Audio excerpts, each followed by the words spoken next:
I'm very pleased to welcome to the show former Downing Street Press Secretary Alastair Campbell. Hello, mate. Hi, Kevin. How are you? I'm very well. Obviously, I want to get to your assessment of Boris and his government's performance in this crisis pretty quickly, but I have a sneaking suspicion you won't be giving them 10 out of 10. But before that, you worked closely with Tony Blair throughout his long premiership. You know all about power, but you've also been in opposition, and you are very much opposing the government right now. I would imagine you prefer the palpable power of government, but is there a kind of power in the way you so energetically hold Boris to account? Do you mean me personally? Well, yes, you. Piers Morgan. What do you think about that, by the way? You two singing from the same song sheet. Do you ever think that would happen?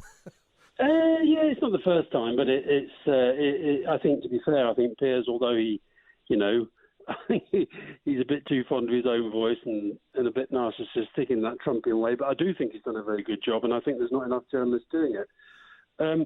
No, I think actually in a funny sort of way, I think the rage that I've been expressing is probably as much an expression of powerlessness as power, in the, government, the government does call the shots. I think the opposition has definitely improved with Keir Starmer. I think Keir Starmer's been getting the better of Johnson's at Prime Minister's questions, but I think the Labour Party more generally, I do think needs to be much more active, much more aggressive. I mean, just to give you an example, this week I've spent several hours a day. I don't know whether I regret this or not, but when the whole Dominic Cummings thing was going on, I was urging people to write to their MP and complain, and thousands did, not because I said so, because they were doing anyway. But I said, when you get your letters back, please send them to me. So I've had hundreds, and I've been analysing them on my blog. And I must admit, as I've been literally 4, 5, 6 hours a day on it, some days this week, and I've been thinking, why aren't there Labour MPs doing this? Why am I doing this? A 63-year-old man who's kind of, a bit out of it now. Why are there no Daily Mirror, Sunday People, to go back to your old home, journalists doing this rather than me?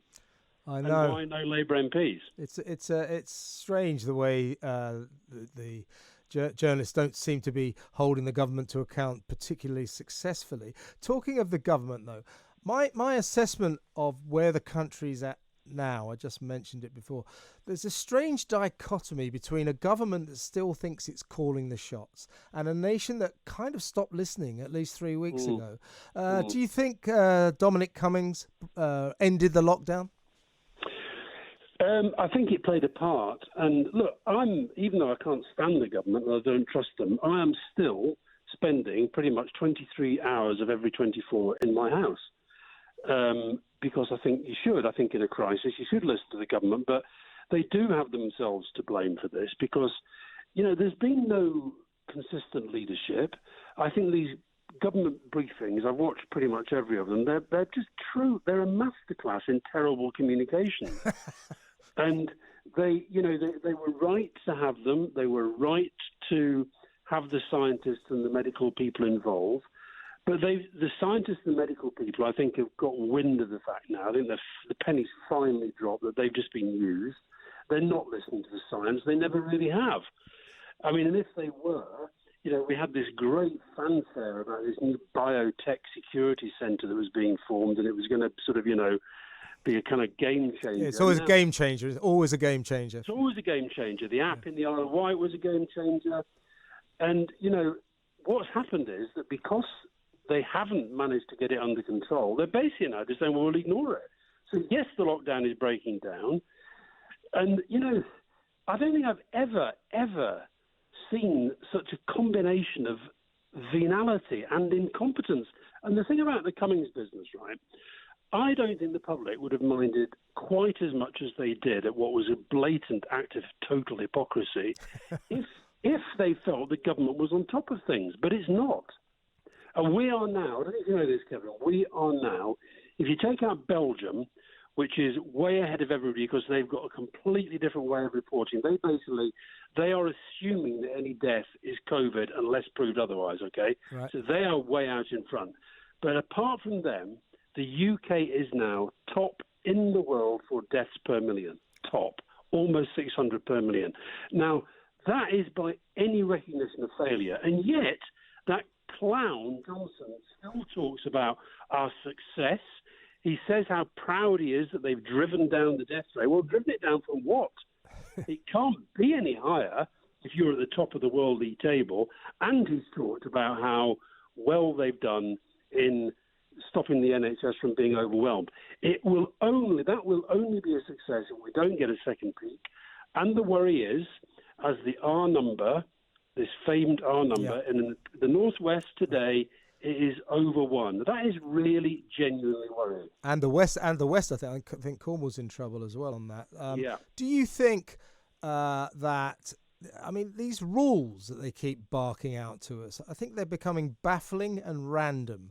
I mean, no sex, please, in other people's houses, this crazy airport quarantine plan, face masks on public transport after June the 15th to keep bus drivers safe, so we don't care about them until June the 15th. I mean, it seems random and confusing.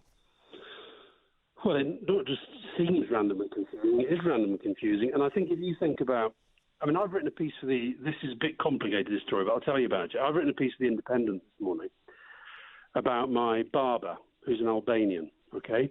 Yep. And bear with me, it does go somewhere, this. He contacted me about 10 days ago now because his dad had a stroke, his dad in Albania. And he knows that I work with the Albanian government, which I do. And he said he's worried that if he went, he'd then have to go into quarantine because the Albanians have had quarantine from the start. They went into curfew right at the start. And so I checked with the Albanian government and I discovered that actually the quarantine was about to be lifted. So the Albanians are lifting quarantine as we're going into it. So that's good news. I tell the guy, he says, okay, I'm going to set off. I said, well, you might struggle to get through France because of their situation. Yeah. He drives to the border. He gets sent back, the poor guy. He drives up to Harwich or the Hook of Holland, to go across to Holland. He gets to Holland. He drives through Holland. He drives through Germany. He goes through whatever else is next, and he ends up in Montenegro. He gets to Croatia. Yeah. He gets to the border between Croatia and Montenegro. He's got a British passport. He's a naturalised Brit. He's got a British passport. They say, sorry, mate, can't go. He says, as Dominic Cummings would put it, exceptional circumstances. My dad's very ill in hospital. The guy says, sorry, no way. He phones me up in a complete panic. I check out. There's a thing. You talk about app. We talk about the apps, the famous Isle of Wight app. There is an app in the Albanian government where you can contact direct at any time a minister direct with your problem. You can go on the Prime Minister's Facebook page and you can tell them what your problem is. So I explain this to the guy. He gets on the phone. He gets on the app. 6 hours later, he's being escorted over the border by an Albanian diplomat. Yeah. Well, one doesn't want to denigrate another nation, but if Albania can do it, we ought to be able to do that sort of thing. That sounds like a sort of triumph of communication. I've got to ask you, Alastair, what would Tony Blair have done through this crisis? How would he have handled it differently? Well, I think the crisis that is in a way closest to this from what we had was foot and mouth. And the thing about I've been absolutely stunned at these briefings when Johnson does them with Whitty and Vallance, the scientific and medical guys there. When he had one the other day when he was asked, I think it was about Spain, and the question, it was almost like it flummoxed him, and he turned to them straight away and said, I'll let you answer that. The one thing Tony did, and Gordon did the same when we had Gordon Brown did the same when we had a foot and mouth epidemic, you have to know the detail. You have to study the detail. You have to be on top of it all. And the next thing you have to do, you have to take the public into your confidence about not what's going well, but about the difficult stuff. And of course, part of government, you want to show leadership, show that you've got a plan, show you're on top of it. But what has become with this government is just a kind of ever-changing ideas and slogans. And I don't know if you heard Chris Hobson. Chris Hobson's a neighbour of ours. He's the CEO of NHS Providers. And he was on the radio this morning saying that, for example, Matt Hancock yesterday, throwing out this thing about people in the NHS are going to have to wear masks regardless of whether they're working on COVID. They do it to get on the news, to get in the newspapers. It's totally news-driven as opposed to being driven by what is actually needed. And Chris was making the point that the health service, they're in chaos when these things just get thrown out like that. Yeah. And so what you have to do, when you say what would we have done differently, you have to have a strategy. You have to clear about what the strategy is, and you have to communicate it constantly. Instead of which, this lot, I don't even know what the strategy is anymore. Is it lockdown? Is it stay home? Is it stay alert? Is it go back to work? Is it, let's open everything up? Is it go to the beach? I just don't know. Yeah, where are we allowed to have sex? That's very important. I don't want to know about that, Kevin. I just really don't even want to think about that. Me neither. Listen, very quick last answer from you, please. There's definitely going to be the mother of all public inquiries about this coronavirus. I bloody hope so. There will be.